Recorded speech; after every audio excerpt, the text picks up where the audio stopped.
So, Nelson, I'm so happy that you could join us for this Planet Local Summit and thrilled to be talking to a member of Via Campesina, which, as I've been saying for about 30 years, is the biggest social movement in the world with one of the most important messages, and that is trade treaties are arrangements between corporations and governments that are systematically destroying real farming. Via Campesina has been saying this for all these years, but it's only very recently that people in the Western world have been listening to Via Campesina. I wonder if you've seen some of that change, how people are beginning to listen to your movement and respect it. Zimbabwe Smallholder Organic Farmers Forum.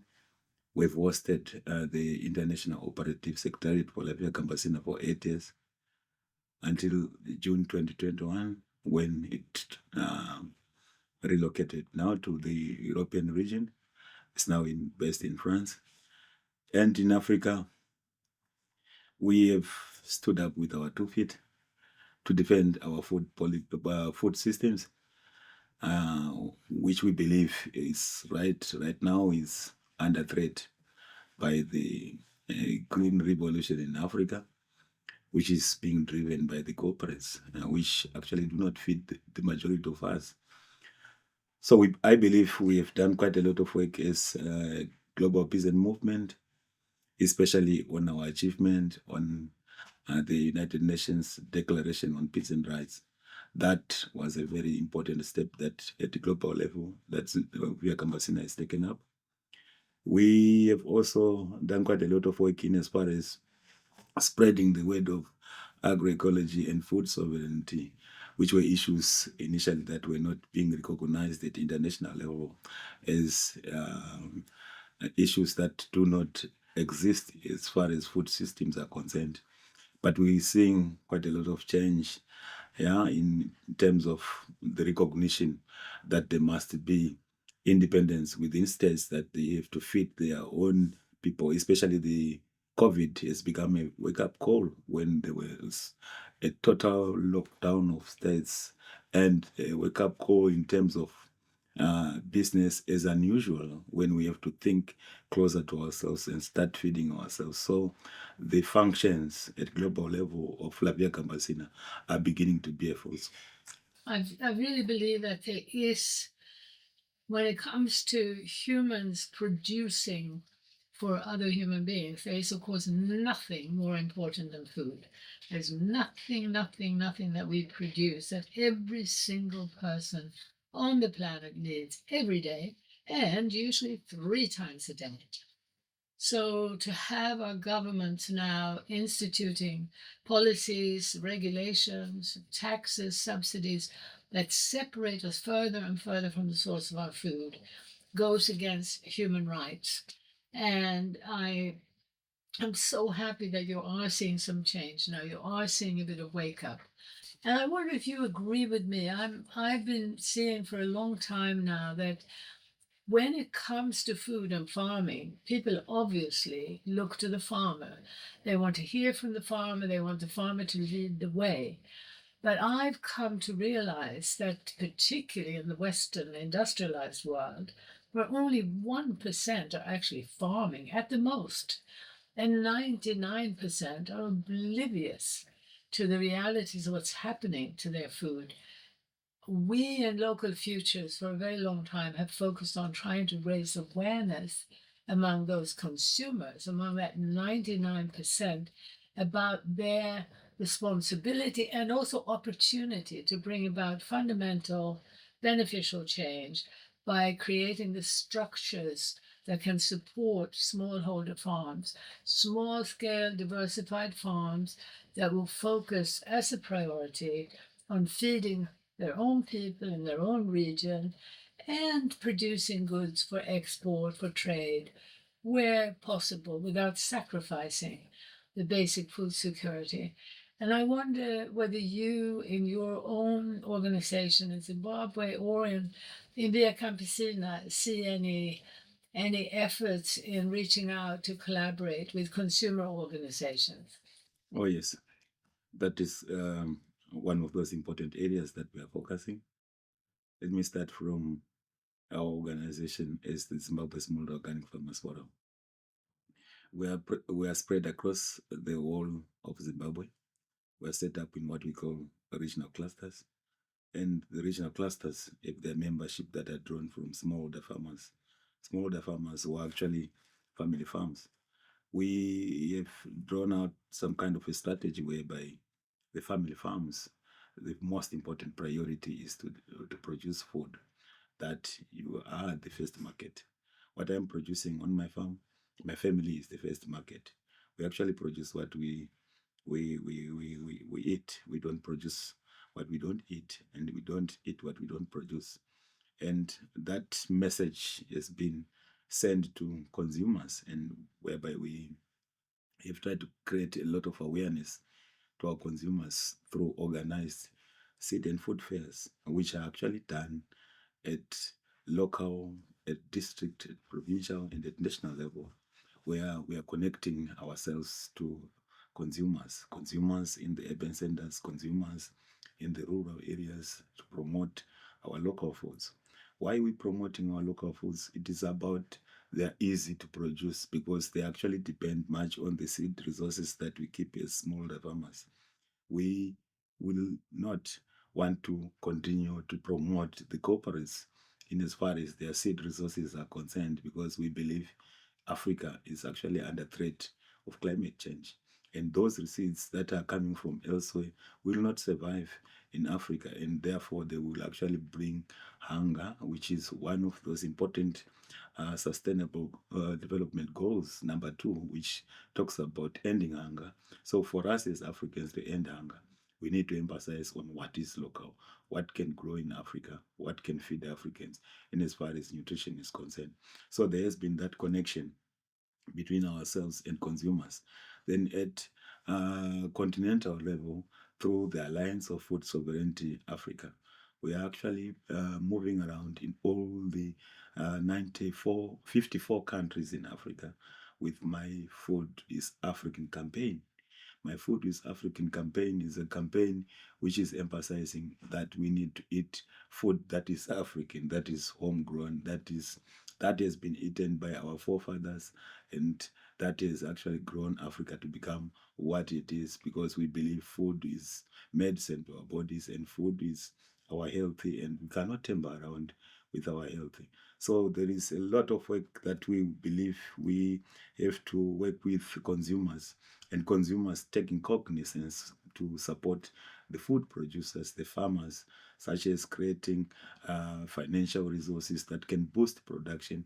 And also, even from our governments, they need to look at the food producers. They should create policies, favoring policies that have to doing with promoting farmers to growing their own food, and as well research and development focusing on all these multiple facets that have something to doing with growing of local foods, which I believe will lead us at global level, having all diversified foods being consumed by each of the nations. That may lead to a lot of intercultural dialogue and exchanges in as far as nutritional needs are concerned.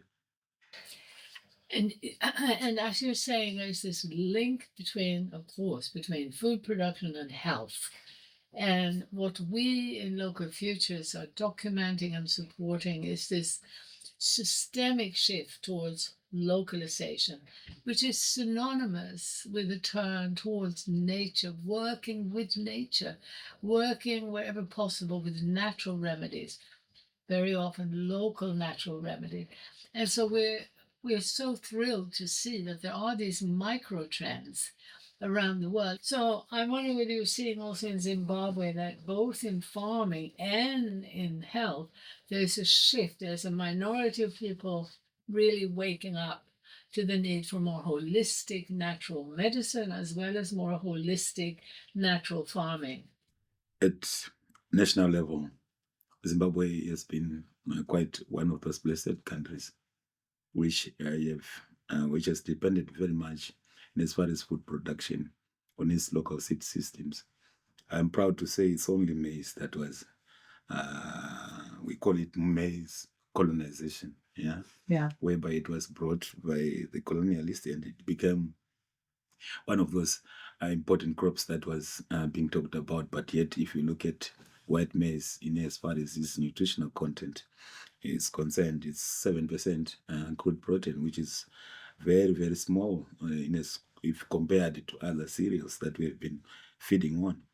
And that has come to the realization by even the health sector that we need to go back to our roots, because we have seen skyrocketing of diseases such as cancer, such as diabetes, and all, even the young people being diagnosed with these chronic illnesses, and many of them very related to the diet that people have become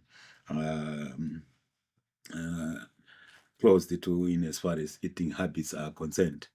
And if you look back again in as far as production is concerned, we have seen many of our countries, especially in Southern Africa, now having to suffer a lot of droughts and a lot of mid-season droughts and dry spells affecting. That we believe has been a disconnection to our farming with nature, and is very close is to what our grandparents have been doing. Especially if you look down to history, you will understand that they used to perform even rainmaking ceremonies and Thanksgiving ceremonies as these attached to the healthy eating they have been doing. But then the coming of civilization and the coming of the new world and the coming of other teachings, and these have been just going down, dying natural deaths, and which otherwise has caused the suffering that many of our nations have actually encountered over the years, and food shortages also being associated to that. So there is a growing call at national level, especially in Zimbabwe, where we have seen even the First Lady herself championing a program of promoting our healthy traditional foods. And our healthy traditional foods, which you find mainly are actually pioneered by the women who are very good on seed saving and keeping our diverse seed resources in their numbers. And in that sense, we have seen a growing willingness of the population coming back to their roots and eating their traditional foods. Even in the urban centers, we have seen a growing number of food outlets also promoting healthy eating, and they've contributed significantly in as far as our raising awareness is concerned. And these have been prioritized as the most favorable dishes for the majority of the people, especially in the healthy eating. If we find a group going to feed at a certain hotel, they would prefer to eat traditional food, which to us is quite a positive move. On the other note, we've realized the changing climate becoming even also our salvation, because it has forced even our government to look very much to consider growing resilient crops that can grow even during the dry seasons, which has never been the case before. So there is that consciousness from the policymakers as well as from the consumer's point of view to look back and to consider what's possible in the days of pandemics and in the days of weather changes and in the days of the value of reverting back to our local food systems and our local thinking in as far as what we should eat is concerned. Yeah, it's so important, that relationship between local knowledge and local seeds, local uh, animals as well, and local languages. You know, this is how our cultures came about. It was that we were in a deep dialogue with our places around the earth. And that's why we have this amazing, wonderful diversity. And now, what we're trying to do at the Planet Local Summit is for us to come together share our stories and realize how much we will benefit on both sides between the environmental issues, the social issues, the spiritual, psychological issues. How, when we see that bigger picture, that we all need to work together for the one and same direction. And the one and same direction is towards respecting diversity. For me, that's so wonderful to realize that, if you like, localism is the ism that can end all isms, because, the isms that were an imposition from above stifle, destroyed diversity, and that means destroying life. And it's very interesting to me also that this sort of corporate free market and the freedom it supposedly brought was in the name of individualism, and it actually pressured our children to be afraid to be themselves, to be truly individual. And whether they have black skin or white skin or whatever the skin, whatever the language, to feel we are fine the way we are, and we want to support each other to be true to who we are, and to realize that once we allow all the peoples of this world to have deep self-respect, that's when we have a world where we're all not just tolerant of difference, but we value difference. If you look back to our education systems, especially in Africa, we have so many books that our education system is just adopted, and many of these books were foreign, and which it was all about studying what is foreign, not what is local. But as the line of education or the systems of education are beginning to grow, we're seeing many changes now at national level, at regional level, to consider, to think from within and see what's possible, and building from what within curriculum and syllabuses that go along with what is local and what is the capacity of local and what should be the issues that we should be deliberating on. And one of those primarily being the value of our food systems, what our agricultural colleges have been talking about, and what even our universities have been talking about, theorizing and otherwise not focusing more on structuring education that is hands-on and which is linked and pinned to what is local. There are changes that have been now instituted. I will give the example of Zimbabwe, where there is now education with production, and production which is not foreign, but production which is endogenous, not exogenous, where we have to emphasize that we need to think first and draft and craft what is local, where external resources and knowledge coming to strengthen, not to replace. So the food systems that we seeing today, even the young generation are beginning to learn it from even their households, particularly in the rural areas of Africa. We are seeing young children starting to eat their local foods within their households.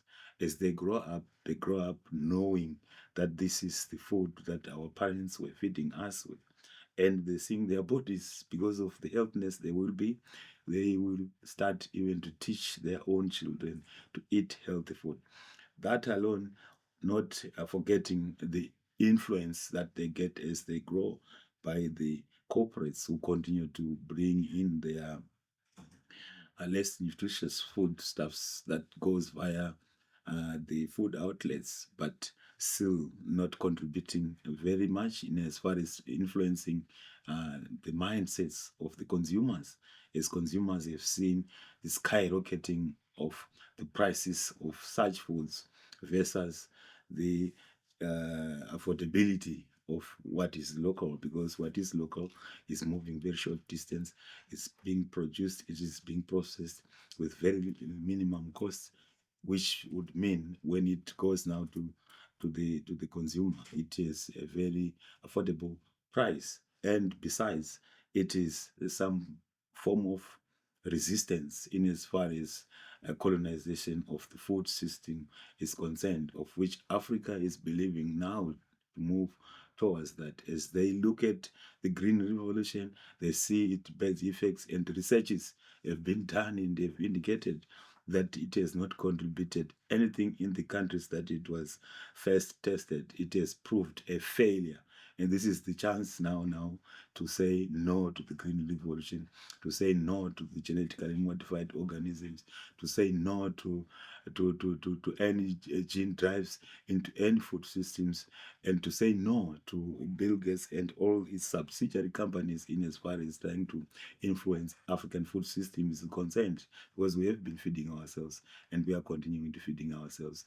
And as we move along with my Food is African campaign, we will bring all stakeholders, like what we have witnessed here during this summit, that we need collective action. We need from the academia, we need from the civil society, we need from the farmers organizations, and even from our governments, to put all our heads together and work towards achieving food self-sustenance in as far as knowledge sharing and consumption is concerned. I only learned about gene drives this year.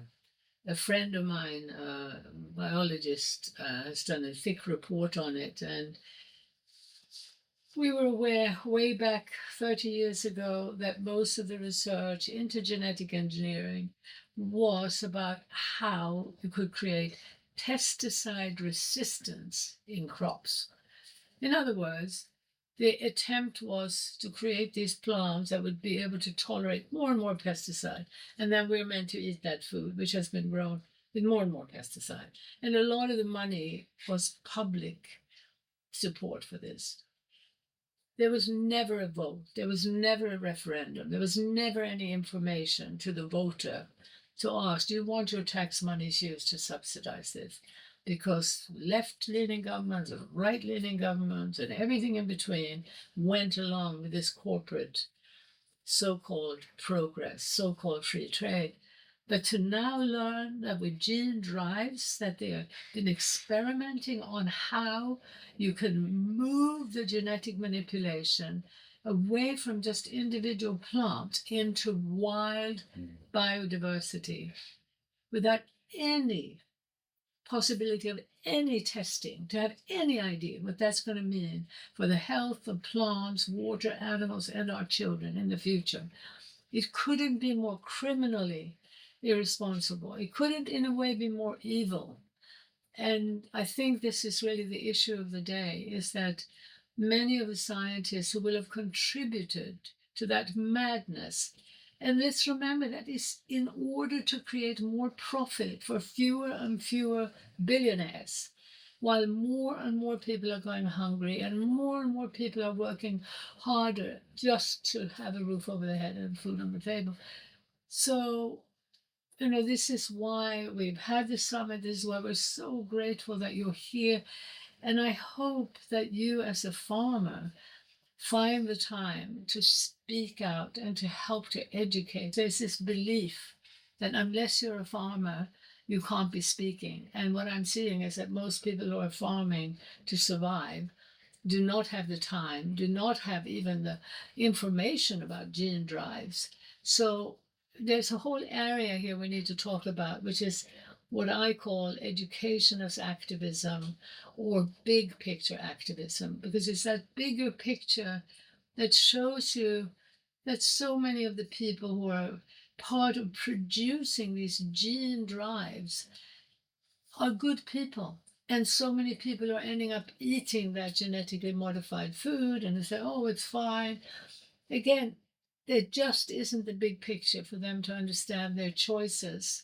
As I say, either, with how their taxes are spent, or what is being taught at university and why.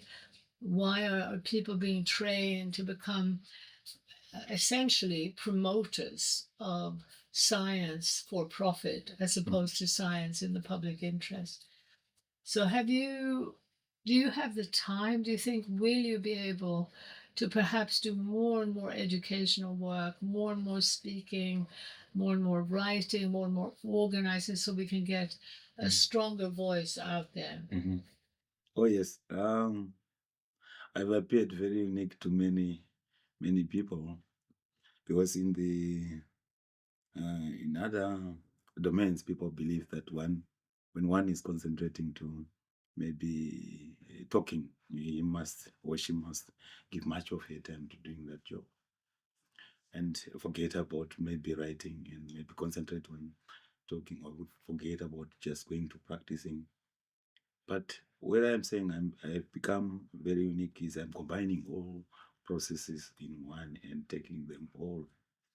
We are doing quite a lot of writing on the practices that we are actually doing on the ground, whereby I'm also very active on the practices and testing certain methods. Like, for example, we had this large spread of the fall armyworm, and a lot of the chemical industry beginning to come out with so many different kind of pesticides, very poisonous and very toxic pesticides, spreading them through their markets and making farmers to actually buy all these very expensive pesticides. Otherwise, others failing even to pay school fees for their children in order to buy a 500-gram packet of pesticides to go and spray for lambworm.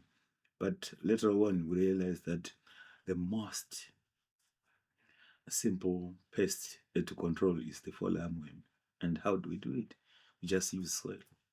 Just go and pour soil in the crystal of the plant, and then it is suffocated and dies. And you need just to scout your crop and make sure you control it at very early stages. So if you are not active on the practice, you are not going to get all such knowledge, which you have to go and tell farmers, because you have actually practiced it on the ground and you've seen the benefits and the cheapness of using what is natural and what is local, and which is very easy and accessible to any other farmer. And I have also realized that we need a lot of evidence. A lot of evidence. It is not easy to train farmers to go and do unless you start to do it yourself. You need to be on the forefront, and farmers will actually see how hard or how soft that task you are doing is, and they will quickly follow suit, because they will see the benefits that are coming out of the work that you are doing. So I've become very much active in the practice, and one, like I indicated, that I'm one of the co-founders of the Shashe Agroecology School. Our emphasis in the school is to set up our family farms to become centers of excellence. By centers of excellence, we mean that we need to see examples, models of different practices, agroecology practices, which have all the principles of agroecology, be it diversity, be it synergies, be it food culture, be it recycling, and all these appearing onto the farm to make sure that at least other farmers see from the practices that we are actually doing, and then they spread. And for us to talk to consumers, we have to talk to consumers after testing the food ourselves. They will have to see how much we are healthy. They will have to see how much we are enjoying. Then they will also want to become like ourselves, and then they will buy our food and they become our market. So I've combined from practice, writing, talking, and showcasing, believing that these are my weapons that have to move this story to be achieved, and for this activism to be strong. Well, it's so wonderful because you're basically talking about the need for this holistic approach.